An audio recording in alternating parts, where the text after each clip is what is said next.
All right. It's kind of interesting and crazy that we're back here and just doing a video where we talk about something in our heads, our thoughts. We've done this for like 2 months now here in Japan, and I don't know, it's crazy to think back. Like one of my first videos was like me here stretching, and now we're just doing it again. But today's topic is going to be about the same actually as a recent video, finding myself.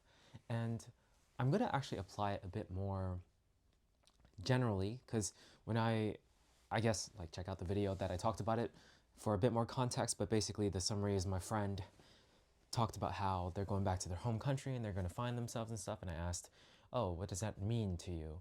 Because it's kind of like this very vague action, finding yourself. What does that mean? And she said basically along the lines of like, oh, once you go back home, there's certain tendencies, certain things that bring you back to who you were, like certain habits, certain people, all that stuff. And then like based on everything you've now experienced in Japan, it's gonna change how you are as a person, right? Like the two worlds are gonna meet. The new one where you're this person in Japan, and then the old one where you're this person in your old country. And I can relate that to that a lot, because once I head back to America, I'm gonna have my new self face my old self. And I was just thinking, like, that's kind of happening to me like right now as well.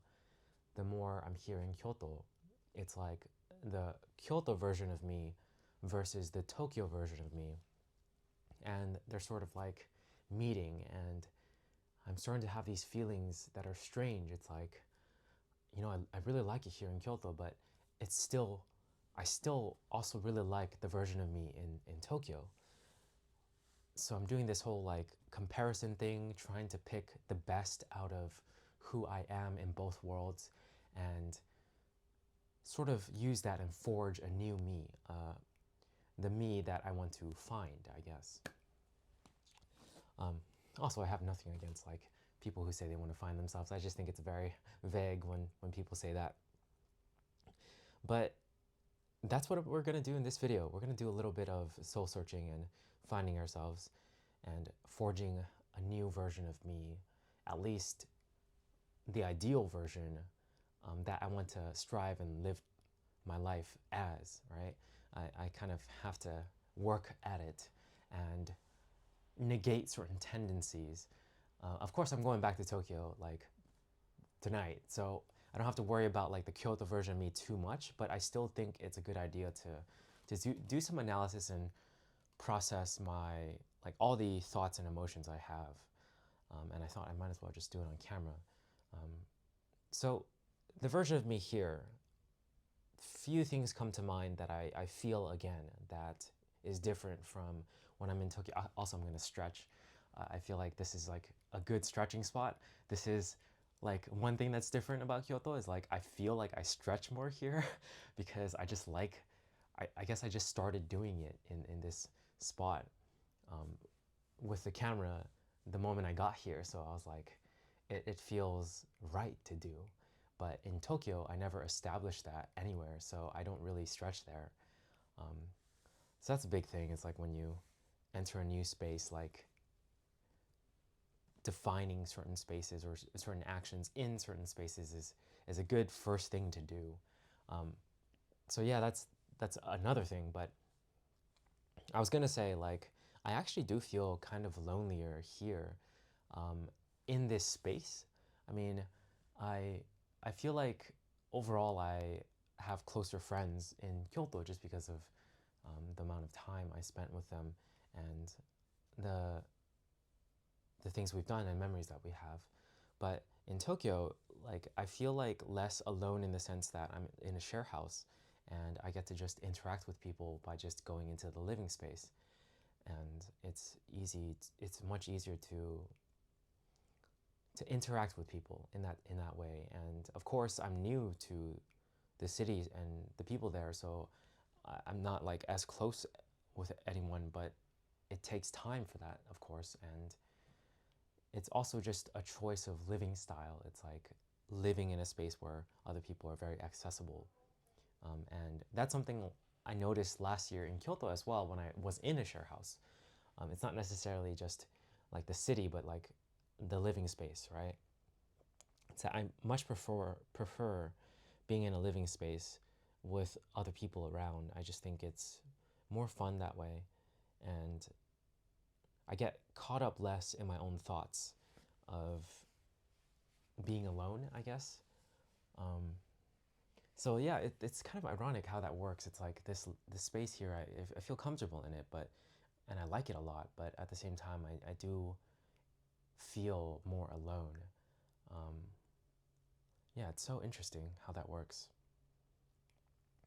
But I was also going to say, in Kyoto, because I came here like with the intention of continuing my music stuff and piano stuff and exercise stuff, I was very good about that while I was here for the first 30 days. And then once I transitioned to Tokyo, I lost a lot of it because of multiple reasons. One, the hostel, I stayed there for about a week, and then moving into the share house, I didn't quickly establish the new habits because I started up my YouTube challenge pretty much immediately afterwards, which took up a lot of time. It's still taking up a lot of time and headspace. It's almost like this 30-day challenge is chaos in my life, and I don't mind that I'm giving it the focus because it is teaching me a lot and has taught me a lot for sure, and I feel like I'm stronger because of it, and I have gained more experience and knowledge and learned a lot of new things about myself as well as what I want to do for YouTube as well. So it's like, it's great, but at the same time, I can't maintain that level of instability. It will eventually eat up at me because I need to get back to practicing piano. I need to get back to exercise. Otherwise, my like what I love doing, which is piano, is it's just gonna feel bad. There was this moment last year in Kyoto when I got a chance to play a real piano because I moved away from Kyoto Station. My share house was very far from it, so I didn't play the piano at Kyoto Station as much anymore. And for like a good month or two, I just didn't play a real piano. And when I first played it, I was like on the verge of tears. I know it's an exaggeration. I mean, it sounds like an exaggeration, but it's true. It's like I just felt so good and happy. Like my soul was rejuvenated by touching a real piano and just improvising and playing. Um, it's just something I love and almost like need in my life. So it's like I can't be away from it that long, otherwise I start to feel not like myself. So that's something that will change, that I want to change. Like now that we're doing the comparison, right? The Kyoto version of me that was consistently doing that felt good.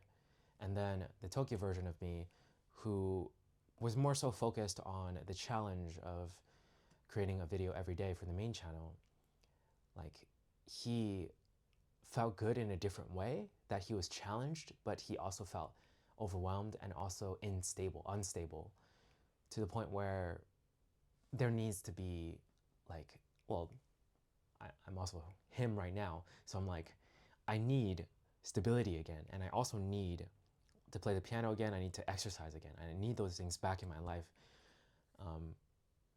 And I want to be done with the YouTube challenge. I feel like I've been saying that for the past week already. Like the two week mark, I was just done. I think I was mentally checked out. I think a lot of the benefits of the challenge were probably reaped around this 2 to 3 week mark. I feel like a challenge does not need to go beyond that. I'm just kind of extending it for too long at this point. But I don't know, maybe a week from now I'll change my mind. Maybe this is when I grow the most, is when I force myself to do it and just complete it and finish it because it was hard. That could be a real possibility. But either way, I feel like I want to move back to some stability and also work on my Japanese audiobook project and really get my first product out there. I was so much more consistent with a lot of things when I was here in Kyoto. Um, so those are two things that need to merge: is the consistency with the sort of, I guess, challenge, and like having a space where I get to interact with people more. And another thing I'm thinking about is, like, once I'm back in California, like that version of me, I know him quite well. I've been in California for a very long time. So I can already do like a pre-analysis, a sort of like prep for when I return, which is going to happen in about 30 days or so. So that means, like, the version of me, I'll have to face my old version again. And I know, like, I have certain tendencies, like, for instance, like binge watching anime or something like that. Like, my home it's easier for me to get like that because it's so comfortable. But because we're on Zero Entertainment, I feel like we'll be okay, just because our mindset and I'm just so used to not doing it.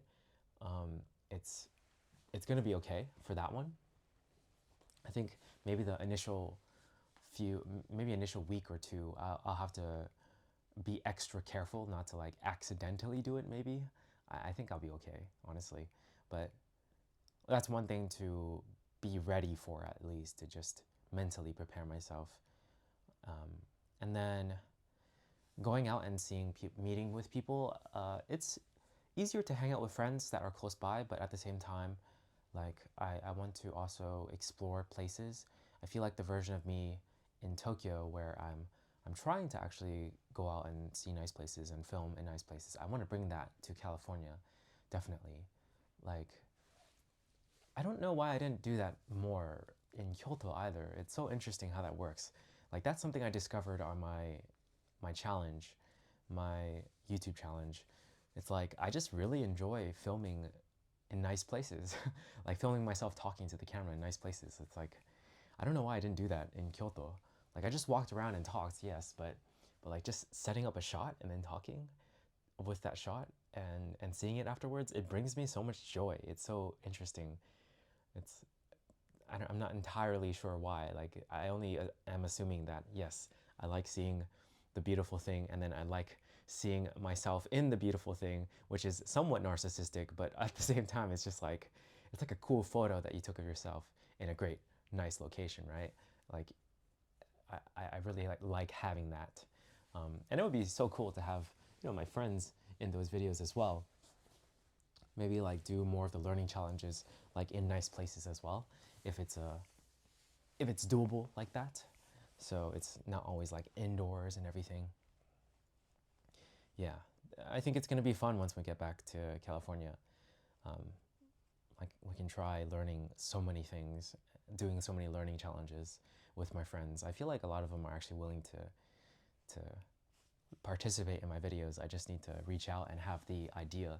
That's what I really love about the challenge, is like discovering that and engaging in it and realizing, yo, this can happen. I can make this happen. Like, this type of content is perfect for like working with other people who just want to learn a skill quickly in like an hour, and we just like do it together and have fun while doing it and recording it, and then I'll figure out the rest. I'm also thinking, once we get off of doing every single day for the videos, like, and start doing weekly videos or bi-weekly, then the video, obviously the quality will upgrade, because I do know how to edit, and I do know how to like film good shots and everything like that. That's something I have a background in. I've taught those things, because I have a good camera with the Sony a7 IV. I've done product videos before, product photography before, like headshots. I know how to work with all these things. It's just I don't, at least not in Japan, because I don't have my equipment, and I also have only done these really quick challenges. So if I actually have the time to think it through, script a little bit, storyboard and all that stuff, I think the video quality will, the quality of the video would just upgrade overall, like the watchability and the content itself. And I intend on making it at least somewhat better than the current ones, which are arguably not that great quality, but I still had fun doing them. Yeah, that's something in my head. Yeah, a lot that I learned about my creative self in Tokyo, which was the goal, which was one of the goals for sure. And I'm very happy about that. Like, yeah, it makes me really, really excited, to be honest. Because that first week when I was meeting a lot of creators and artists and everything like that, I was just going to a whole bunch of meetup events. And I was like, you know, how do I work with these people? What do I even do? Like, we're just talking and it's fun to talk, but we're creators, right? So shouldn't we create something together? And I'm just thinking, what can we do that isn't to like, oh yeah, you got to commit to like a full day or a week or whatever, right? What can we do in just like an hour? So then I started just brainstorming these different things. And ironically, none of those things is what I feel like I would do with them. Instead, I would just do a learning challenge with them, which is like not not what I was thinking. Like I was thinking, okay, like if it's an actor, maybe we can do a voice acting project or something. But maybe we can also do like a learning challenge for voice acting, like learning a different accent or something. That I think that would be funny. Like definitely there are some that are more suitable to certain people, but framing it in the sense that it's learning, I think is the thing that ties it together and makes it fun and nice, because there's no expectation of like, oh yeah, this is gonna be amazing quality, like this is a project where we have to show off our talents or whatever. It's not that, it's more so just, yo, let's learn something fun together on camera. Um, yeah. And I did tell myself, or a friend, when she asked me, she was like, you know, if you could have one job in the world, what would it be? And I was like, if I could have any job, I would learn, just learn things on, I guess like on YouTube or camera, like just, because there's like channels where I've watched, I think it was mainly just one channel actually. I think her name was Michelle Carre or something like that. And she just like learns things and becomes better, gains skills and stuff, and then like showcases like, um, accepts challenges and stuff like that. I really love her channel, and I feel like I would love to do a spin on that, a variation of that channel for myself. Like that would be the ideal channel for me, because I find that so fun, and that's like the best version of self-improvement, I think, is real learning of skills, real challenges for yourself. Not talking about so many like concepts or theories of self-improvement, but actually like doing things. But anyways, yeah, I feel like I've learned so much from that 30 days in Tokyo, and I need to bring it to California. Like I'm so dumb for not utilizing my space, like being close to Los Angeles. There's so many resources there, and I need to make things happen, go out more, look up events and stuff. Um, yeah, yeah. I think I might just set some reminders afterwards for when I'm back, because I know I'm gonna get to the, I'm gonna get back and I'm gonna feel like not wanting to do those things, because I'm gonna get in this mode where I'm just like comfortable at home. So I really have to like get a real fast, quick start, and I can't let myself like rest for too long, maybe a day or two after getting back, and then I'm like, yo, we're back on it, you know? Like, we gotta move on to the next challenge. That is the plan. That is part of finding myself as well, is like comparing the version of me back home with me now, and coming up with a game plan to bring the best of me now back to who I was back then, and also erasing some of the worst tendencies I have back at home as well. By the time this video releases, I'll probably, yeah, I will be back. I will be back. in California. But the timelines of things for my channel are going to be very confusing. I think my videos are going to go on at least a month or two longer, and that will make it seem like I'm still in Japan. Not on purpose, but because I just don't want to upload too many videos on the same day. So I've just like, whenever I make a video, I just like, oh, put it on the next one, and the next one, next one. So if I make and record like 3 videos in one day, then, you know, I'm now 3 days into the future. And then if I keep doing that, eventually I'm going to be like a month or two into the future. So I guess it's more like the videos are being watched in the past. So you're watching this and it's the past me. But for me, I'm like uploading it to the future.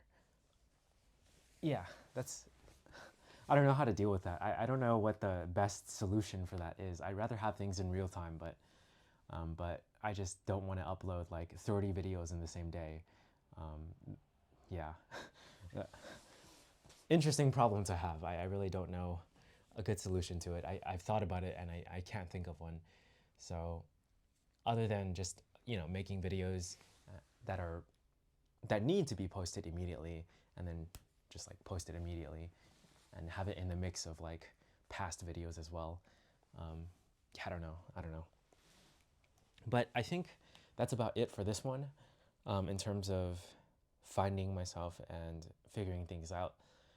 I think it was a good session. I think we have everything we need to make things better once we get back. And yeah, I really am enjoying this version of me that's a bit more the YouTube challenge Tokyo version of me.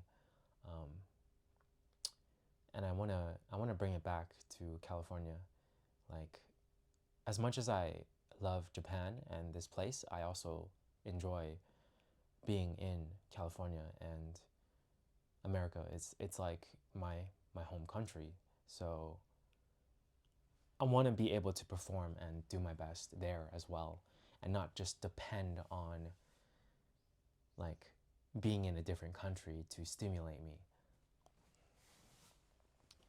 If I can do that, then I think the next level will be unlocked for me. Like I'll just, yeah, there's so much to figure out, but I feel like that's the next step. Okay, catch you guys in the next one.